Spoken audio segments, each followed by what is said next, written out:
ഈശോ മിശിഹായ്ക്ക് സ്തുതിയായിരിക്കട്ടെ. പ്രിയ സഹോദര സഹോദരി, നിനക്ക് നല്ലൊരു ദിവസം നേരെയാണ്. ഈ ഈശോ നിൻ്റെ ജീവിതത്തെ സമർത്ഥമായിട്ട് അനുഗ്രഹിക്കട്ടെ. ഈശോയുടെ മുമ്പിൽ പലപ്പോഴും തർക്കങ്ങൾ വരുന്നുണ്ട്. ഈശോനെ ചോദ്യം ചെയ്യുക, നീ ആരാ, നീ എവിടെ നിന്നാണ് വരുന്നത്? ഈശോയുടെ ഐഡൻറ്റിറ്റിയാണ് ചോദ്യം ചെയ്യുക.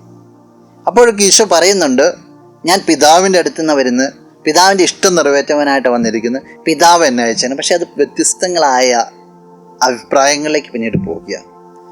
പലപ്പോഴും യഹൂദർക്കും പുരോഹിതന്മാർക്കും ഫരീസർക്കും അത് ദഹിക്കാതെ വരിക. ഒരു പ്രാവശ്യം ചോദ്യം ചെയ്തപ്പോൾ ഈശോ ഇപ്രകാരമാണ് മറുപടി കൊടുക്കുക. വിശുദ്ധ യോഹന്നാൻ അറിയിച്ച സുവിശേഷം 8-ാം അധ്യായം 29-ാം തിരുവചനം. അവിടുന്ന് എന്നെ തനിയെ വിട്ടിരിക്കുകയല്ല, കാരണം ഞാൻ എപ്പോഴും അവിടത്തേക്ക് ഇഷ്ടമുള്ളത് പ്രവർത്തിക്കുന്നു. പിതാവ്, ഈശോ പറയാൻ, പിതാവ് എപ്പോഴും എൻ്റെ കൂടെയുണ്ട്, അവിടുന്ന് എന്നെ തന്നെ വിട്ടേക്കുകയല്ല, കാരണം ഞാൻ അവിടത്തേക്ക് ഇഷ്ടമുള്ളത് എപ്പോഴും പ്രവർത്തിക്കുന്നു. പിതാവിൻ്റെ സ്നേഹം എൻ്റെ കൂടെയുള്ളത്, ഞാൻ പിതാവിൻ്റെ ഹിതം മാത്രമാണ് പ്രവർത്തിക്കുക. നീ ഒന്ന് ജീവിതത്തിലേക്ക് തിരിഞ്ഞു നോക്കണം. സ്വർഗീയ പിതാവിൻ്റെ ഹിതത്തിന് അനുദിനം നീ പ്രാർത്ഥിക്കുന്നുണ്ട്, അങ്ങയുടെ ഹിതം വരണമെന്ന് പറഞ്ഞു.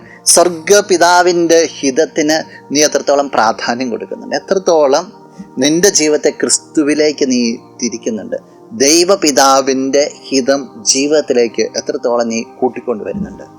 ഈശോ പറഞ്ഞു എപ്പോഴും അത് തന്നെയാണെന്നുള്ളത്. എൻ്റെ ഹിതം ഇല്ല, നിൻ്റെ ജീവിതത്തിൽ ദൈവത്തിൻ്റെ ഹിതമാണോ അത് നിൻ്റേതായ താല്പര്യങ്ങളാണോ നിറഞ്ഞു നിൽക്കുക? നോമ്പുകാലം ദൈവത്തിലേക്ക് നമ്മളെ അടുപ്പിക്കുകയാണല്ലോ. നിൻ്റെ ഹിതങ്ങളെ മാറ്റിവെച്ചിട്ട് ദൈവേഷ്ടം ജീവിതത്തിലേക്ക് കൊണ്ടുവരാനായിട്ട് ഒന്ന് ശ്രദ്ധിക്കുക. അതൊന്ന് പ്രാർത്ഥിക്കുക. കണ്ണുകളടച്ച് കരങ്ങളൊന്ന് കൂട്ടി. നല്ലവനായ കർത്താവേ, നിന്നെ അങ്ങ് സ്തുതിക്കുന്നു, ആരാധിക്കുന്നു, മഹത്വപ്പെടുത്തുന്നു. ഈശോ, ഈ വ്യക്തിയെ സമർപ്പിക്കുക. നിൻ്റെ ഹിതത്തിന് ജീവൻ കൊടുക്കുവാനായിട്ട് ഈ വ്യക്തി നീ അനുഗ്രഹിക്കുന്നു. എപ്പോഴും നിൻ്റെ ഹിതം മാത്രം തേടുവാനായിട്ട്, അതിൽ സന്തോഷിക്കുവാനായിട്ടുള്ള കൃപ നീ നൽകണമേ.